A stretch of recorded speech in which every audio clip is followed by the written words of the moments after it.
Straight to it. The Philadelphia 76ers beat the Houston Rockets 131-127. Tyrese Maxey with 42 points, 4 assists, and 4 rebounds. Anything Tyrese Maxey wanted to do, he was going to do. You could not stop him when it came to him driving to the hole. You cannot stop him with the step back three. You cannot stop him with the step back midi. Anything he wanted to do, he was going to do. Crossing up defenders.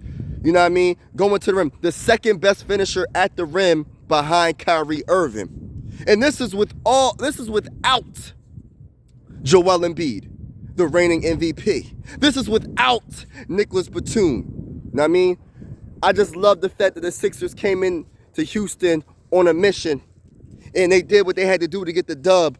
Toby had 22.7 assists and 4 rebounds. I loved every second of this game. The ball movement was spectacular.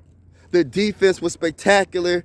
Everything about this game was spectacular. Morris with the dagger of a 3 at the end of the game. And I'm going to keep it real with you, man. By the way, Morris had 14 points and 5 rebounds. But I want to get to Pat Bev real quick, and I'm going to get right back to Tyrese Maxey. Pat Bev, man, is one of my favorite players on the Philadelphia 76ers. Yeah, he only scored 9 points, 3 assists, 3 rebounds. But it's the impact on the court that you do not see. It's the impact on the court that when the team was struggling, he came in the game, that energy that he gave to the team. Pat Bev, he was talking trash to Fred VanVleet. And I was keeping it real. I said, man, why are you talking trash to Fred VanVleet? Fred VanVleet had 33 points and 10 assists. You know what I mean? He was balling. Fred VanVleet, he was hitting threes all over the place. He was like 5 of 8 from beyond. It was that crazy what Fred VanVleet was doing. But all of it did not matter because Pat Bev said, yo, I'm going to guard him. I'm going to shut him down, or I'm going to contain him at the very least, and I'm going to talk trash to him. I'm going to get in his head, and we about to get this freaking dub. And that's why I like Pat Bev so much. And this is why I like Pat Bev as like probably one of the best pickups in the offseason besides Kelly Oubre Jr. So I had to put some respect on Pat Bev's name. But let me get back to Tyrese Maxey, man. Definitely unguardable, man. And I'm just saying, like, man, he can be the second best player on this team, and we can win a championship with him being the second best player. I truly believe that. I know sometimes he be having those games where he be struggling, but I feel like the struggle is over. He back now. He back to Tyrese Maxey. He back to Tyrese Maxey, man.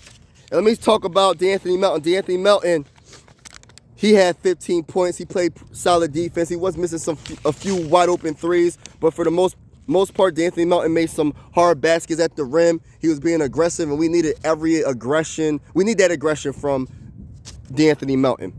Sometimes I feel like he's overly aggressive, and he might need to pass it when he's getting triple team or double team, driving to the lane, because sometimes he'll be turning the ball over or he'll get blocked. But for the most part, he had a solid game. What's another player that played pretty well? Kelly Oubre Jr. Great defense, man. I mean, he chipped in with 13 points, but Kelly Oubre Jr., his defense throughout the game, in my opinion, was spectacular. And that's the one thing about me, man. It's you could score points, but I like players that play on both sides of the court. Even Tyrese Maxey, even though he had 42 points, which was amazing, right? He made some great defensive plays as well. You know what I mean? They all made defensive plays. Every player that started made some great defensive plays as well, man. Even when Mo Bamba came in again, he was playing pretty well. By the way, I'm taking a nature walk. But, yeah, even he was playing pretty good on the defensive side of the ball. So this was a good dub without Joel Embiid and Nicholas Batum. And I'm excited for the Philadelphia 76ers. We don't need a superstar. We don't need to try to trade for a superstar. I wouldn't be mad if we traded for Kevin Durant, even though I'm not the biggest fan of him. And I have my reasons. It's because I just don't respect players that try to go to super teams to win championships. I just feel like Where's that dog mentality? That's just my opinion. He's a great player still, but there is rumors going around that he might want to leave the Suns. I'm not really a big fan of KD, but he's a great player. I gotta put respect when it comes to the greatness of his play. You know what I mean? But we don't need a player like that necessarily. We don't need a Zach LaVine. I'm more like, all right, let's get Alex Caruso. Let's get Markkanen, even though he's definitely he should definitely be an all-star this season. Markkanen from the Jazz, I want him more than any player that's available. Him or OG Anunoby. Those are my two players. Those are the two players that I will want on the Philadelphia 76ers. Or who else? Yeah, those are the two, to be honest with you. Keep it 1,000. That's who I would want. But leave in the comments below what you think about this good dub. The Philadelphia 76ers did their thing, y'all. They did their thing in Houston, beating a tough team, a tough, young, talented team. Jalen Green was hitting some clutch threes at the end. I was like, man, this bull, he nice, man. Fred VanVleet and not Jeff Green, Jalen Green, my bad. Jalen Green hit a few clutch threes. But Jeff Green, I was like, dang, Jeff Green is still playing? But yeah, let me know in the comments below what you think. I'm out.